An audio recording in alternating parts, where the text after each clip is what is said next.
Been 10 years since the Kentucky Children's Hospital Division of Pediatric Forensics was formed. This is a dedicated space within the hospital that treats, examines, and identifies children harmed by abuse and neglect. WKYT's Samantha Valentino and photojournalist Darnell Crenshaw take us inside the area of the hospital that is keeping a close eye on child abuse and neglect and improving the lives of everyday Kentuckians. A story that's new at 5:30. Inside UK Hospital Wednesday morning, a recognition filled with cake, healthcare providers, and therapy dogs Darcy and Rufus. They're all here for the 10th anniversary of the Kentucky Children's Hospital's Division of Pediatric Forensics, a happy occasion and a tough topic to discuss: child neglect and abuse. Doctors and experts saw a need to properly identify and stop the trend of harm coming to Kentucky's children.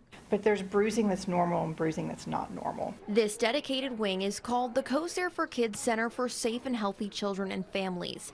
This area was made possible by a $2 million gift from CoSare for Kids. Inside, you'll find a colorful waiting room, also conference, therapy, and exam rooms, so children can feel safe while talking about a delicate subject. Over the years, Dr. Christina Howard, the division chief of pediatric forensics and staff, have evaluated 6,500 children. The past few months, 300.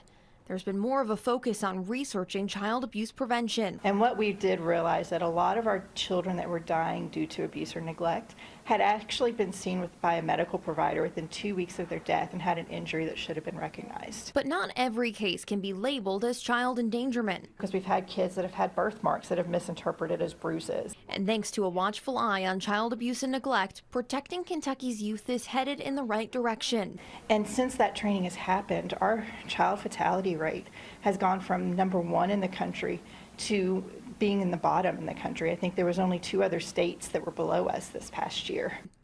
In Lexington with photojournalist Darnell Crenshaw, Samantha Valentino. And we're told that on average 13 to 15 children a day can come to the waiting room for child abuse or neglect exams.